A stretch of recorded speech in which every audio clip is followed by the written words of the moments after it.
अस्सलामु अलैकुम वरहमतुल्लाहि वबरकातुहू।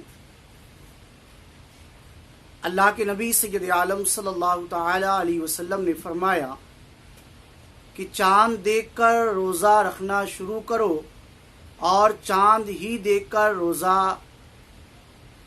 रखना तर्क कर दो, छोड़ दो। यानी चाँद 29 का हो गया तो 29 रोज़े हुए, 30 का हुआ तो पूरे 30 रोज़े हुए। अब ऐसे माहौल में लोग बार बार ये सवाल कर रहे हैं कि सऊदी में अगर 29 का रोज़ा हुआ, 29 पूरे हुए रोज़े, तो इंडिया में भी 29 ही होंगे, वहाँ 30 हुए तो यहाँ भी 30 ही होगी। ये कोई कायदा और ये कोई कानून नहीं है।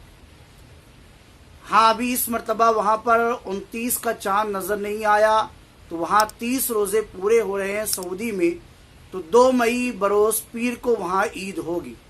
तो मुमकिन है कि अब इंडिया में हमारे अपने वहाँ भी 30 रोज़े पूरे होंगे और बरोज़ मंगल 3 मई को ईद उल फित्र हो सकती है। याद रखें, ये तारीख़ है। मज़ीद इंशाअल्लाह ताला ईद के ताल्लुक़ से क्या बातें हैं वो बता दी जाएंगी।